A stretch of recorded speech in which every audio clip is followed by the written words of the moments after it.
정작 막부 중심 세력 애들은 정보에 매우 목말라 있는 애들이었어. 유럽에서 나폴레옹이라는 놈이 나타나가지고 유럽 일대를 쑥대밭으로 만들었다더라. 이런 거 다 알아들었고 지방 번주들은 그건 잘 모르지. 드디어 흑선이 옵니다. 저 페리 제독이 미국에서 보낸 페리 제독의 검은 함대들이 쫙 동경 앞에 오는 거죠. 지방에 있던 그러니까 정보에 좀 어두운 시골 동네 하급 무사들 입장에서는 저 뭐 하는 놈들이냐 저거 막부 놈들 이렇게 화를 내게 됩니다. 그래서 양자로 들어와서 쇼군이 됩니다. 근데 어렸을 때부터 이거 진짜 요시노부 쟤는 천재다. 특히 뭐의 천재냐? 정치의 천재다. 막부가 먼저 스스로 계속 이제 이런저런 압박들이 들어오고 있으니까 천황을 갖다가 실제로 다시 권력의 중심으로 내세우겠다. 우리는 이 선으로 물러나겠다. 라고 하는 선언을 막부 스스로 합니다.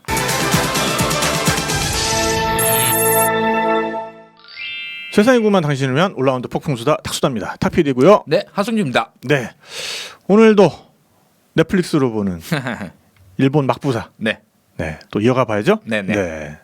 오늘까지로 하도록 하겠습니다. 막부. 알겠습니다. 네. 그래서 제목을 마지막 쇼군. 마지막 쇼군. 네. 으로 하도록 하겠습니다. 마지막 쇼군이라면 이제 도쿠가와 막부의 쇼군이겠죠? 그렇죠. 네네. 예. 우리 일본 대중문화에서 제일 자주 다뤄지는 우리 막부 말기, 유신 초기 뭐 이때인데 이걸 보면 요즘은 조금 달라졌습니다만 옛날 걸로 보면 다들 거기서 막부는 악의 상징이야. 마치 뭐 스타워즈의 다스베이더 같은 이런 세력들로 묘사가 많이 되고 있습니다. 그러니까 이게 딱히 정말로 막부가 나빠서 그렇다기보다도 이제 체제 반체제일 때 뭔가 반체제가 섹시하잖아. 그렇죠. 네. 게다가 또 그 주인공으로 하려고 그러면 막부의 무사가 뭐 주인공이다. 좀 애매하잖아. 게다가 또 역사는 또 승자의 기록이다 보니까 막부가 졌어. 패자가 되다 보니까 당연히 그쪽 동네에 대해서는 여러 가지 덫일들이 되기 마련이죠. 그래서 저놈들이 참 무능하고 나쁘고 이런 놈들이었어. 근데 이런 놈들을 조슈에 또는 사스마에 뭐 엄청난 무사가 나타나서 다 썰어버렸다. 이런 식으로 이제 스토리가 진행이 되다 보니까 늘 막부는 나쁜 놈으로 이제 묘사가 많이 되었었죠. 그런데 실제로 최근에서는 우리나라 일본사를 연구하시는 분들도 그렇고 일본 내에서 당연히 그런데 이 마지막 쇼군의 시대, 마지막 막부의 시대는 재평가될 필요가 있다. 이런 얘기들을 많이 합니다. 일단 이전까지 있었던 260년의 도쿠가와 막부는 사실은 뭐 어떤 기준에 보느냐에 좀 다를 수는 있지만서도 매우 성공적인 통치 체제였다. 이렇게 얘기할 수 있고요. 지난 시간에 그거는 우리가 아주 자세히 살펴봤죠. 그리고 마지막에 들어와서 소위 이제 그 일본의 막말 무사들 나와가지고 막 반란을 일으킨 거죠. 사실은 그렇게 해서 이제 메이지 유신이 터졌는데 메이지 유신이 뭐냐? 한마디로 줄여봐라고 하면 이건 지방 토후 세력의 군사 쿠데타라고 얘기할 수 있습니다. 그럼 그 군사 쿠데타로 넘어간 쪽이 막부고 이긴 쪽이 조슈와 사스마인 거죠. 자, 그러면 옛날 우리가 알고 있었던 막부에 대한 이미지는 악의 제국이었었는데 요즘은 바뀌고 있다. 어떤 면 때문에 이럴까? 요 점을 한번 살펴보도록 하겠습니다. 네. 일단 동아시아에서 한중일 세 나라에 대해서 이제 1800년대에 제일 큰 충격은 사실은 아편 전쟁일 수밖에 없습니다. 드디어 이제 동남아시아는 이제 뭐 다 끝장났고 이랬는데 드디어 아시아에까지 서양 세력들이 밀고 들어오는구나. 그리고 저 밀고 들어오는 서양 세력들에 대해서 이거 안 되는구나 이거 라고 하는 이런 절망감들이 오게 만든 사건이 사실 아편 전쟁이었는데 정작 당한 중국 입장에서는 서양 오랑캐 놈들이 이렇게 와서 우리를 괴롭히는구나 이러니 땅이나 조금 떼주고 얘네들을 조용히 시켜서 보내야 되겠다. 요 정도로 정신 승리를 하고 말아버립니다. 한국은 조선은 잘 몰라. 그때 우린 참 뭘 몰랐어, 그죠? 예. 신기할 정도로. 그래서 장나라 사신들한테 뭐 그런 일리 있었다면서. 뭐 중국 땅이 넓으니 변방의 오랑캐는 늘 있던 거고 요번에는 멀리서 온 오랑캐라 가지고 바다에서 좀 시끄러웠어. 뭐 이렇게 청나라 애들이 뭐 자기 쪽팔린 얘기는 뭘 자세하게 얘기하겠어. 뭐 조선 그렇군요 하고 이제 넘어가. 그런데 일본 막부는 그렇지 않았어요. 이거 장난 아니다가 있었고 그리고 일본도 당연히 이제 근세까지 오기 전까지 쇄국 정책을 했다 유명하잖아요. 일본 쇄국 정책은 상당히 빡세게 했어요. 일단 배도 만들지 마. 특히나 뭐 어느 정도 규격 이상으로 들어가는 큰 배 절대 만들지 마. 왜냐하면 배 만들어 놓으면은 지방 번들끼리 저끼리 막 뭐 돌아다니면서 해가지고 외국이랑 통상도 하고 뭐 통상도 그러면서. 하고 이러니까 부자가 될 수 있어. 부자가 되면 도쿠가와 막부의 권력이 위태로워지니까 그런 것도 못하게 막고 뭐 그 외에도 여러 가지로 이제 다 막아놔 놓고 그 다음에 서양 세력과의 무역 이것도 네덜란드 하나로 딱 통일시키잖아요. 그래서 그 대지마라고 인공섬 만들어 놓고 거기에 네덜란드 애들 그 가둬놓은 거지. 딴 데 못 가도록 만들어 놓고 거기서만 통상을 하도록 한다. 이런 걸로 하고 대신 이제 그거 말고도 이제 조선이랑 청이랑 류쿠 저기 오키나와죠. 요런 쪽이랑 이제 무역을 하는 거 요걸로 다 한다. 요 정도까지만 하고 그 외에는 하다못해 고기 잡다가 해류 잘못 만나가지고 둥둥 떠내려 가가지고 표류해가지고 딴 나라로 갔다. 이런 것들도 막 처벌하고 이럴 정도로 상당히 빡센 쇄국 정책이었어요. 그런데 정작 막부 중심 세력 애들은 정보에 매우 목말라 있는 애들이었어. 이거 자기는 사실 별로 상관도 없을 것 같은 정보도 굉장히 귀 기울여서 들어요. 어디를 통해서? 네덜란드 애들 통해서. 그래서 유럽에서 나폴레옹이라는 놈이 나타나가지고 유럽 일대를 쑥대밭으로 만들었다더라. 이런 거 다 알아들었고 그 다음에 저기 아편 전쟁도 사실 한중일 중에서도 가장 실체에 접근한 정보를 가지고 있던 것도 사실 일본 애들이었어요. 막부 애들. 물론 일반 민중들이나 지방 번주들은 그까지 잘 모르지. 막부 애들만 갖고 있는 최고급 정보였던 거야. 이걸 이제 1840년도에 아편 전쟁이니까 그로부터 10몇 년 있다가 드디어 흑선이 옵니다. 저 페리 제독이 미국에서 보낸 페리 제독의 검은 함대들이 쫙 동경 앞에 오는 거죠. 이게 일본 사람들한테 당시 일본 사람들한테 어마어마한 큰 충격.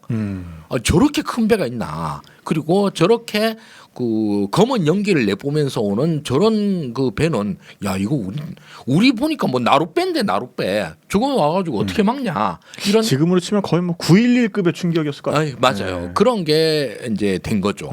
그런데 일본 막부 애들은 이걸 다 알고 있었던 거야. 이미 네덜란드 애들로부터 정보를 다 들어가지고 미국에서 일본으로 배를 보낸다. 근데 그 배가 증기선이고 그 배의 선장 이름이 페리다. 이거에 다 알고 있었어요. 그거까지 알고 있었어요? 예? 그거 다 알고 있었던 거야.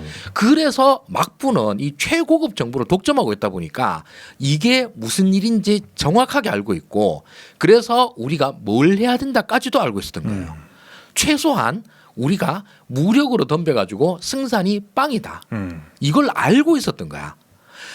그래서 막부는 이 들어오고 있는 양이 세력들 미국의 이 흑선에 대해서 유화적으로 갑니다. 이전까지 몇백 년 동안 우리 쇄국 정책 한다 이래가지고 뭐 기리스탄 이런 걸로 이제 물들고 가라 뭐 목 자르고 이런 까지 다 하던 애들인데 진짜로 센 애가 오니까 꼼짝도 못하네.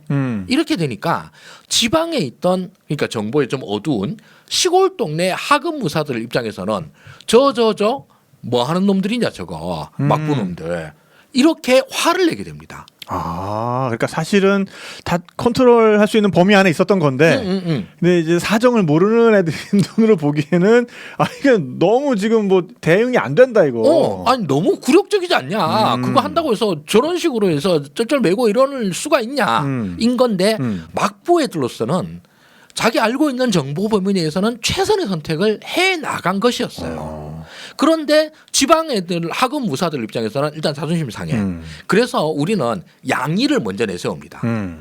이거 외국 서양 오랑캐들을 몰아내야 되는데 그 막부는 애들 못하지 않느냐. 그래서 막부 시스템으로서는 양의를 서양 오랑캐들을 몰아내는 걸 할 수가 없어. 그래서 뭘 해야 되느냐? 시스템을 바꿔야 되는데 그 시스템이 뭐냐? 우리한테는 천황이 있잖아. 그래서 천황을 갖다가 다시 우리 권력의 중심으로 세우자. 그래서 존왕이 됩니다. 존왕 양이가 이제 유신 때에 있었던 그 메이지 유신 때의 무사들의 구호가 돼버린 거죠. 존왕은 끝까지 갑니다만 양이는 중간에 있던 저기 유력 세력들의 무사들이 중간에 다 바꿉니다. 그런데 처음에 들어온 명분은 양이었어요. 막부는 양의를 못한다.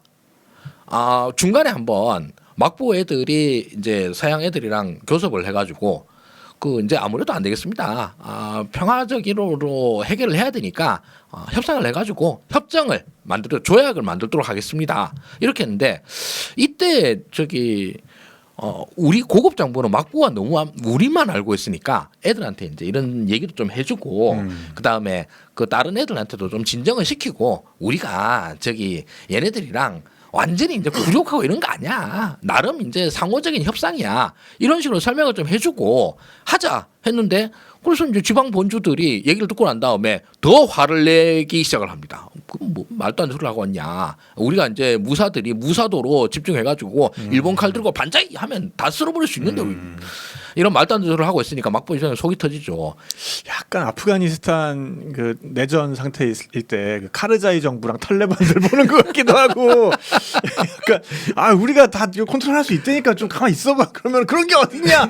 알라를 위대하다. 알라의 이름으로 약간 그런 것 같기도 하고. 네, 그렇습니다. 그래서 얘네들 진정시키려고 천황한테 가요. 천황한테 가가지고 여태까지 200년 동안 거들떠도 안 보던 뒷방들을 취급하다가 그러다 가가지고 가면 당연히 천황이야 뭐 도장 찍는 기계니까 도장 좀 찍어주세요. 그런데 이 천황이 여기서 개겨버립니다. 안 돼. 안 찍어?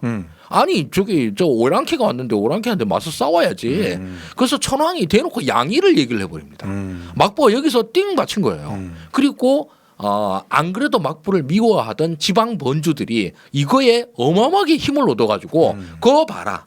이제 찬왕한테도 존중받지 못하는 저 막부놈들 이제 쓸어야 돼라고 해서 이때서부터 1868년이 이제 메이지 유신의 최종 끝이니까요. 이때까지 해서 뭐 1863년도인가 그때 이제 흑선이 왔으니까 딱 15년 만에 15년 동안에 지지고 복고가 끝나고 난 다음에 최종적으로 조슈 사스마라고 하는 지방 정부가 쿠데타에 성공을 해버린 거죠.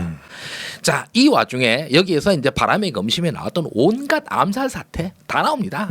뭐 조슈의 무사가 뭐 어디 가가지고 다 쓸었다더라. 뭐 반면 뭐 막부에 있는 암살단들이 이게 저 조슈 사스마에 들어온 놈들 갖다 또 쓸었다더라. 이게 이제 오만 영화 드라마에서 맨날 나오는 장면들이고 여기에서 나온 유명한 인물들이 우리가 제일 많이 들어봤던 게 사카모토 료마입니다. 네. 료마가 간다라고 하는 일본의 유명한 역사 소설을 통해서 일본 내 최고 인기 슈퍼스타 역사 인물 1등으로 늘 꼽히는 이 인물이 이제 이때 당시에 등장을 하고 약간 봉두남발하고 이렇게 한쪽 손 옷깃에 딱 이렇게 집어넣고 칼이랑 권총 같이 차고 있는 그 이미지. 네. 그리고 우리 나름 탁피디님이랑 초상화 이미지가 닮아 있어가지고 그리고 일본 여행을 가시다 보면 네네. 뭐 이곳저곳에서 이 료마 기념품들을 파는 가게들이 꽤 많습니다. 일단은 시고쿠 쪽이 시고쿠가 고향이잖아요. 맞습니다. 토사본이잖아요. 예, 토사본. 고치시 거기죠. 거기서부터 시작을 해가지고 이 료마가 유신 기간 동안에 이곳저곳을 뭐 많이 돌아다녀요. 얘 한시도 가만히 있으면 못 버티는 이런 인물이다 보니까 온 동네를 다 돌아가가지고 지금도 일본 곳곳에서 료마 묻은 곳에서는 다 그걸로 뭐 이것저것 만들어 놓고 기념품 팔고 다 합니다. 그런 인물들이 있고 유신 삼거래라고 있습니다. 이 삼거래는 아까 얘기했던 료마는 안 들어가요. 료마는 안 들어가고 1등으로 사이고 다카모리 얘가 제일 유명하기도 하고 일본 사람들이 이 삼걸 중에서는 제일 좋아합니다. 약간 좀 후덕하게 생기지 않았어요? 사이고 다카모리 좀 뚱뚱하고 들어봤어요. 덩치도 크고 그리고 이제 일본에서도 역시 가고시마 이쪽에 가면 이 사람 뭐 동상 있고 이러는데 나름 트레이드 마크가 개 한 마리 끌고 다니는 겁니다. 조만한 개 한 마리를 끌고 다니면서 천하를 주유하는 듯한 이런 이미지를 가지고 있는 사람이고 그 다음으로 오쿠보 도시미치라고 있습니다. 오쿠보는 아까 얘기했던 사이고 다카모리랑 한 동네에서 중마고 친구 출신이고 그리고 얘는 바람의 검심에도 나오고 뭐만 드라마에 다 나오는데 유신 끝나고 유신 이제 완성되고 난 다음에 초대 최고 권력자가 됩니다. 그때 이름은 총리는 아닌데 내무경인가 이런 이름인데 내무 대신에 그게 총리랑 마찬가지인 권력이었는데 그래서 보면은 양쪽으로 뭐 구린나루 이렇게 크게 해가지고 요런 초상화대로 해가지고 묘사를 해놨는데 사실 그 이쿠사가미에서도 아주 정확하게 인물 묘사를 해놨습니다. 이쿠사가미에 나오는 사람이 그 사람이 뭐니까. 맞아요. 오쿠보 내무경. 그 드라마에서도 이 사람 암살당하죠. 이거 스포 아닙니까? 그런가? 역사에서 이 사람 실제로 암살당하거든요. 네. 그렇습니다. 네. 그리고 기도 다카요시? 이 기도 다카요시는 유신에 대해서 메이지 유신의 이 과정에서 거의 기획하다시피 한 사람이에요. 오쿠보나 그 사이고 이 사람들은 뭐랄까 전면에 나서서 그야말로 특히 사이고는 전면에 나서서 그야말로 칼로 해결한 사람이고 오쿠보는 유신이 끝나고 난 다음에 초대 내무경을 맡아가지고 실제로 유신을 안정시킨 그런 사람이고 기도는 그 유신의 총기획자라고 해야 될까 이런 사람이에요. 사이고랑 오쿠보는 사스마 쪽 사람이고 기도는 조슈번 출신입니다. 그 우리 영화 바람의 검심에서 그 히무라 켄신은 조슈번 무사로 나오고 이쿠사가미에 나오는 사가 고쿠슈. 네. 이 아저씨는 그 사스마 번의 무사로 나옵니다. 그 지금 뭐 드라마에서는 또는 뭐 이런 문학 작품에서는 둘 다 뭐 센 걸로 나오지만서도 실제로 칼을 더 잘 쓰고 한 건 사스마 쪽이 더 잘 썼다 이렇게 얘기를 합니다. 조슈 쪽 애들은 오히려 전체적인 전략을 짜고 기획을 하고 이런 쪽에 더 좋아. 이런 쪽으로 이미지였었고 그 다음에 실제로 칼 쓰는 거 하나로는 제일 잘 쓰는 건 어디냐 하면 막부 쪽에 아이즈번 무사들이 제일 잘 썼어. 그 아이즈번 무사가 뭐냐 하면 맨날 드라마에 나오는 신선조입니다. 신센구미 신선조. 신센구미라고 그러죠. 얘네들이 칼을 제일 잘 썼어. 근데 얘네들은 막부 편에 서가지고 결국 이제 나중에 몰살을 당해. 이렇게 됐죠. 자, 이런 유신 삼걸들이 이런저런 역할들을 합니다. 뭐 이런 거는 책에 나오고 여러 유튜브나 뭐 이런 데서 잘 정리되어 있으니까 제가 여기서는 좀 짧게 치고 넘어가도록 하겠습니다. 자, 이에 반해서 막부는 어땠냐? 막부는 이쪽 조슈랑 사스마 애들이 너무 치고 올라오는 거예요. 그리고 얘네들을 이데올로기적으로 방어를 못해. 일단 조슈 사스마 애들이 유교적 기반을 들고 나옵니다. 아니 세상은 유교적 세상으로 우리가 이해를 했는데 그러려고 하면 우리는 왕의 질서하에 사는 게 맞지 않냐. 너 왕 아니잖아. 너 그냥 센 장군이잖아. 너 뭐야 그거. 근데 아니 뭐 우리가 왕이랑 비슷한 거고 우리가 왕처럼 하면 되는 거 아니냐. 뭐 천하의 그 명분 싸움에서 일단 여기에서 밀리고 명분이야. 뭐 옛날에는 있었나. 뭐 여전히 옛날도 없고 지금도 없어. 명분이 중요한 게 아니야. 뭐냐면 조슈랑 사스마가 경제적으로 너무 커지기 시작을 한 거예요.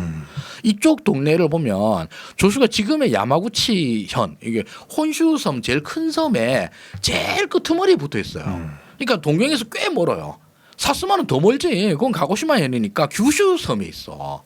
이렇게 제일 끝에 있고 그 다음에 우리 사카모토 료마에가 있는 도사본 이건 시코쿠 또 맨 끝단에 붙어 있는 제일 변방 섬들이야. 얘네들이 뭘 하느냐 밀무역을 합니다. 그러니까 에도에서 좀 멀리 떨어져 있다 보니까 과거에는 그렇게 세력이 세지 못했는데 그렇지. 그리고 이제 에도랑 사실 사이도 그렇게 좋은 번들이 아니었는데 전혀 아니죠. 그러다 보니까는 그 감시망에서 벗어나서 딴 주머니를 찾고 나니까 맞습니다. 특히 사스마는 무력의 조슈 그 경제력의 사스마 이렇게 불렸는데 이 사스마 쪽 애들은 뭘 했냐면 중간에 류쿠국 오키나와를 갖다가 점령을 해버려요. 그렇게 점령을 해가지고 류쿠가 그 전까지만 해도 이 동아시아의 해상 무역의 아주 핵심적인 지위에 있다 보니까 이쪽 무역선을 갖다가 지가 다 먹어버려요. 그래서 경제력을 엄청나게 키워가지고 나중에 이제 전쟁 벌어지고 있을 때 사스마 쪽에서 온갖 최신 무기들을 다 사고 이 무기로 조슈까지 지원을 해줘가지고 결국 그걸 승리하게 되거든요. 그게 이제 1879년에 류큐 처분이네요, 그러니까. 그렇죠. 그리고 이제 나중에는 뭐 일본이 이제 공식적으로 이제 먹게 됐다 그러는데 그 이전에 이미 사스마가 류쿠를 갖다 거의 먹고 있었어. 단 지방 정부가 먹고 있었던 거나 마찬가지였던 거죠. 이렇게 해서 경제력 세, 무력 세, 뭐 경쟁이 세니까 당연히 무력도 세겠지. 거기다가 이데올로기적으로 우리는 존왕을 하는 건데 우리가 저기 왕하겠다는 게 아니라 존왕을 한다는 거니까 이건 다시 유교적 질서에 맞는 거야. 라고까지 나옵니다. 그러니 점점 막부는 자기 힘도 없어지는 데다가 이데올로기로 밀리니까 점점점 악의 세력이 되어 갑니다. 이 와중에 이제 이런저런 싸움이 벌어지고 있었는데 마지막 쇼군이 나타납니다. 그게 이름 뭐 외우실 필요는 없는데 성은 당연히 도쿠가와죠. 도쿠가와 요시노부라고 하는 사람입니다. 이 사람은 도쿠가와 이에야스의 직계 자손도 아니에요. 그 옆에 있던 뭐 미토번인가 이 번의 번주 자리를 할 사람이었는데 이 사람이 이 번이 그 소위 도쿠가와 번의 친번이라 아주 친한 번이야. 여기에서는 양자로 해가지고 이쪽 번에 있는 똑똑한 애 있으면 들고 와 양자로 해가지고 얘를 갖다가 쇼군으로 삼을 수도 있는 이런 번이에요. 그래서 양자로 들어와서 쇼군이 됩니다. 근데 어렸을 때부터 이거 진짜 요시노부 쟤는 천재다. 특히 뭐의 천재냐? 정치의 천재다. 정치적 감각이 장난 아니다. 이런 놈이 있어야 돼. 라고 해가지고 얘가 이런저런 추천을 받아가지고 사실 뭐 계승권도 없었고 했었는데 막판에 막부가 몰리니까 이 위기를 네가 해결해 라고 해가지고 요시노부가 마지막 쇼군이 됩니다. 그런데 쇼군이 되고 난 다음에 1년 있다가 막부가 망해요. 그리고 요시노부는 이제 물러나는데 메이지 유신의 끝이 어떻게 되냐 하면 이전까지 이런저런 전쟁도 있고 싸움도 있고 뭐 쭉 있습니다. 그런데 조슈 사스마들이 점점 크고 있어. 그렇다고 하더라도 막부가 밀리고 있다 손 치지만서도 막부는 260년 동안 일본 최고의 부와 군사를 확보하고 있는 이런 집단이에요. 이런 집단이 어떻게 왜 망한 거야? 라고 하면 막부가 먼저 스스로 계속 이제 이런저런 압박들이 들어오고 있으니까 소위 이제 일본 말로는 대정봉환이라고 합니다. 그 우리의 권력을 봉환 천황께 다시 돌려드린다라고 하는 이런 천황을 갖다가 실제로 다시 권력의 중심으로 내세우겠다. 우리는 이선으로 물러나겠다라고 하는 선언을 막부 스스로 합니다. 이때에 두 가지가 있죠. 일단 지방정부 애들이 너무 지랄을 하니까 일단 면피용을 하자가 있고 천황을 갖다가 하자 그러면 천황은 이전까지 1000년 동안 아무 일도 안 했던 사람들이에요. 이쪽 동네에서 권력을 주고 나면 그 권력을 어떻게 행사할 건데 행사할 수 있는 어떤 행정력이나 정치력이 전혀 없는 집단이에요. 천황 밑에 있는 나름 신하들이 있거든요. 그 소위 말하는 귀족 신하들 있는데 대대로서 이런 뭐한 제사 지내는 거 말고는 아무것도 할 줄 아는 게 없는 사람들이야. 당연히 그러니까 국가 통치의 경험이 있는 막부한테 손을 벌릴 수밖에 없을 거다. 그럼 우리는 계속 이제 사실 섭정이나 마찬가지로 계속 권력을 쥐고 있을 수 있어라고 생각을 하고 이 계산하에서 천황을 갖다가 내세웠는데 조슈 사스마 애들이 개소리하고 있네라고 해서 막부를 그냥 쳐버립니다. 이게 그 메이지 유신에 있었던 두 개의 전쟁 중에 첫 번째 전쟁이라고 하는 보신 전쟁, 한자로 하면 무진 전쟁이라고 그렇죠. 무진전이 있었다 해서 무진 전쟁인데 이때에 그 둘이가 붙습니다. 막부랑 반막부가 소위 말하는 전면전이 이때가 벌어집니다. 여기에서 막부군이 처음에 에도에서 이제 전쟁이 에도란다 참 교토에서 먼저 전쟁이 시작이 됩니다. 여기에서 첫 번째 전쟁에서 휙 밀려. 뭐야 이거? 이러고 난 다음에 그 반막부군 이쪽에서 와 드디어 이겼다. 이제 우리가 승리할 거야. 그랬었는데 이게 이제 바람의 검심에도 나오고 이쿠사카미도 나오고 맨날 나오는 최대 전쟁이 이 교토에서 있었던 보신 전쟁의 첫 번째 전투입니다. 그러한 다음에 2차 전쟁은 어디냐? 에도예요. 동경이 막부의 수도이고 여기에서 이 뭐 말 그대로 뭐 동경성에 있는 동경성은 최대 성인데 이거를 반막부군이 이길 수 있나? 아무리 이제 신식 군대가 뭘 대포를 준비하고 한다 하더라도 이거 못 이길 것 같은데 이랬는데 막부가 여기에서 동경에서 철수해 버립니다. 왜? 이제 이거 여기에서 전면전이 벌어지고 나면 거의 여기서 사상자 몇십만이 날 수도 있다. 동경 인구 100만이다. 100만인데 이 사람들이 여기 이 내전에 휩쓸리고 나면 인명 피해는 수십만 단위로 벌어질 수 있다. 이래서 동경을 철수해 버립니다. 이것만 들으면 막부는 평화와 애민의 상징인데 진짜 화신인데. 그래서 바람의 검심에도 나오고 뭐 오만 드라마에서 맨날 나오는 게 음. 막부에 충성하고 있었던 막부파, 뭐 신선조 이런 애들이 이 막부의 마지막 쇼군을 갖다가 엄청나게 욕을 합니다. 네가 그때 탈출하는 바람에 우리 동지들이 이때 다 몰살당하고 다 뭐 진짜 말 그대로 거지 다 되고 우리 최후의 전쟁 한번 못한다. 이렇게 얘기가 나옵니다. 약간 그 민주화 운동할 때 그 서울역 회군. 그러고 난 다음에 마지막 남은 막부의 잔존 세력들은 홋카이도까지 갑니다. 그래서 저기 그때 당시에 에조지라고 불렀지. 그 여기에다가 이제 진지를 만들어놓고 최고의 전투하면 뭐 당연히 졌지. 그래서 북해도에다가 요새를 만들고 무사들이 거기에서 준비를 한다라고 하는 스토리들이 자주 나오거든요. 그게 실제로 있었던 일이기 때문에 그렇습니다. 그렇게 해서 마지막 전쟁에서 조슈 사스마 소위 말하는 사초 동맹이 최종적으로 승리를 하고 막부 세력들은 이제 다 집에 가.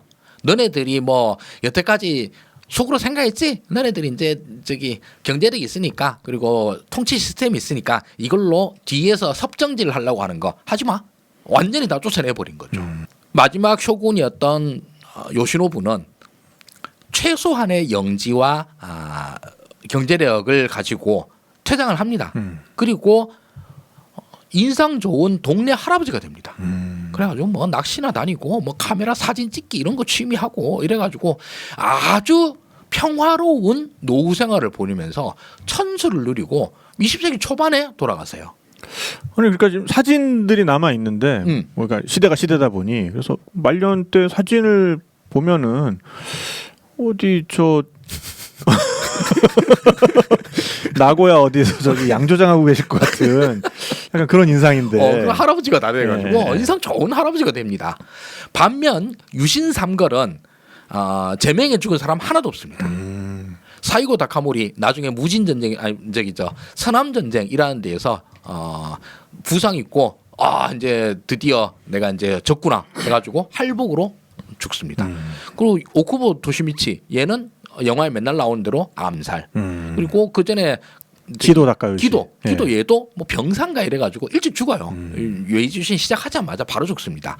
그러고 난 다음에 그나마 좀 오래 살았다라고 하는 게 애가 이등방분이야. 이토 히로부미. 이토 히로부미. 예, 이토 히로부미도 우리 다 알다시피 하얼빈에서 갑니다. 이렇게 되다 보니 소위 유신의 주역들은 다들 뭐 암살이네, 뭐 전투네, 뭐 처형이네 이런 걸로 싹 다 죽고 오히려 마지막 쇼군은 천수를 누리고 편안하게 삽니다. 이후에 20세기 들어올 때쯤 돼가지고 천황 쪽 이제 권력을 잡은 천황 쪽에서 마지막 쇼군한테 고맙다 그럽니다. 그때 무익한 희생을 피하고 평화롭게 우리한테 권력을 줘서 고맙다. 네 때문에 우리가 초대형 내전을 피했다. 이렇게 평가를 하고 실제로 지금도 역사학자들은 그렇게 평가하는 사람들이 많습니다. 그러나 대중문화에서는 뭐 굳이 뭐 꼭 그런 거 안 해도 되니까 얘네들은 마치 이승만이 뭐 지키겠습니다 하고 도망간 이런 이미지로 그려요. 실제로 그렇기도 하지. 그래서 남아 있었던 에도에 남아 있던 막부의 닌자 부대. 닌자 부대는 너무 억울하다.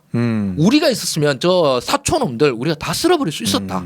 우리가 어떤 애들인데 우리가 일본 내에서 칼 제일 잘 쓰는 아이즈번 출신이다. 당연히 우리가 쓸어버리지. 저 조수 사츠바이들이 대포 들고 있는데 네가 칼 들고 뭘 한다 그런데 그래서 이제 바람의 검심에서는 그런 식으로 나옵니다. 우리가 하려고 그랬으면 어떻게 했냐면 동경에다 불을 질러 가지고 이쪽 동네를 다 잿더미로 만들고 난 다음에 다 혼란을 틈타 가지고 우리가 다 암살하고 다녔으면 우리가 이겼다 이런 식으로 표현을 합니다. 실제로 그런 작전이 당연히 있었겠지. 근데 그걸 피했다라고 하는 점에서 그렇습니다. 그러니까 뭐 나쁘게 해석하면은 런승만이 아니라 이제 런쿠가와 런시노부 그렇죠. 뭐 예. 이렇게 되는 건데 또 이 사람을 이제 선의로 이렇게 좀 선회를 하게 되면은 무익한 희생을 피하면서 일본이 그 다음 단계로 도약할 수 있는 일본의 근대를 어찌 보면은 열어젖혔다. 맞습니다. 라고도 볼 수 있는 거네요. 그렇게 해석할 수도 있죠. 요즘은 제가 본 책에서는 다들 그렇게 해석을 하더라고요. 그래서 저는 이제 주로 본 게 이제 서울대 박훈 교수님 책을 통해서 많이 봤었는데 이분은 그렇게 표현을 하세요. 앙샹 레짐의 질이 있다. 구체제 또 진짜 진짜 거지 같은 지랄 같은 애들이 있고 이 앙샹 레짐 중에서도 상당히 수준이 있는 애들이 있다. 그런 걸로 본다고 그러면 도쿠가와 막부는 굉장히 좋은 구체제였다. 그래서 실제로 얘네들이 미리 준비 다 해놨다 사실. 여기에서 나중에 뭐 의회 제도를 갖다가 도입을 한다라든지 이후에 나오는 근대적인 체계에 대한 이런 준비들이 다 있었던 거고 이걸 뭐 이게 뭐 머릿속에만 있는 게 다가 아니라 실제로 그 260년의 통치 기간 동안에 일본의 경제력이라든지 뭐 수준이라든지 이런 거 갖다 충분히 올려놨기 때문에 가능한 것이기도 했다라고 나옵니다. 그래서 오늘은 뭐 무림 활극 이런 것들은 영화에서 자주 나오니까 그런 것들로 보시면 되겠습니다만 그 내부에 깔려 있는 신선조 이런 애들이 왜 칼 들고 설쳤느냐 그리고 왜 얘네들이 항상 울분에 벅차 있느냐. 메이지 유신 저기 끝나고 난 다음에 나온 드라마들을 보면은 신선조 애들은 진짜 말 그대로 억울함이 이까지 차 있는 애들이야. 아, 그렇죠. 예. 왜? 우리가 막부를 위해서 진짜로 온 동네 썰고 다니면서 죽기도 엄청나게 죽고 이랬었는데 막부가 런했어. 이러니 우리는 버림받은 존재야. 이렇게 해서 얘네들의 억울함의 정서들이 계속 이제 대중문화에 묻어 나옵니다. 또 반면 그놈들이 안 억울했으면 더 썰고 다녔을 거 아니야. 그게 진짜 피바다가 됐을 거고 그런 거니까 이후에 나와서 이제 어떻게 누구의 시각이 보느냐에 따라서 이제 획획 달라지는 것일 수도 있겠습니다. 결국 이후로 메이지 유신은 이후에 한 20-30년 동안 준비를 아주 착실히 잘 합니다. 그래서 새로운 체계를 착착착 세워나가죠. 이후에 이제 의회도 만들고 뭐 헌법도 만들고 천황제 중심으로 이제 만든다 이런 것도 하고 그러다가 결국 나중에는 이제 초대박을 쳐버리는 게 청일전쟁 있죠. 청일전쟁으로 인해서 이제 동아시아의 패자가 돼버리고 이 중에 나중에는 이제 러일전쟁 10년 후에 러일전쟁까지 해서 이제 뭐 완전 제국주의의 길로 확 나가버리는 이런 결과가 되고 있습니다. 결국 뭐 이런 얘기들을 다 하려고 그러면 역사 채널을 보시는 게 좋을 것 같고 우리는 이쿠사감이나 바람의 검심을 네, 그거 볼 때 예, 조금 더 볼 재밌게 때. 볼 수 있는 배경 지식 예, 정도니까요. 그런 정도로 네. 생각해 주시면 좋겠습니다. 네. 막부 시리즈는 요걸로 일단 마무리죠. 네, 그렇게 하려고 합니다. 네, 그래서 아까도 그런 얘기 나눴었는데 시리즈 길게 가봤자 맞아. 점점 조회수가 빠지기 때문에 그럼 저희는 또 딴 얘기로 또 네. 재밌는 얘기를 한번 또 들고 다음 시간에 돌아오도록 하겠습니다. 이렇게 네. 요즘처럼 이렇게 세계 정세가 긴박하게 돌아오는 그러니까요. 와중에 뭐라도 코인을 타야지 뭐 난데없이 뜬금없이 이쿠사가미가 웬 말이냐 이렇게 생각하실 수 있겠는데 사실 우리가 좋아하는 얘기는 이런 얘기인데 그러니까. 또 코인도 또 타줘야 되기 때문에 또 유튜브를 하려면은 맞습니다. 네, 그럼 저희는 좀 섞어가면서 할게요. 알겠습니다. 네. 다음 시간에 또 재밌는 얘기 들고 돌아와 보도록 하겠습니다. 네, 요거 들으시고 바로 이제 이쿠사가미 다시 보시거나 바람의 검심 다시 보시면 재밌을 것 같습니다. 네, 그럼 저희는 또 다음 시간에 뵙도록 하겠습니다. 다음 시간에 만나요. 안녕. 바이바이.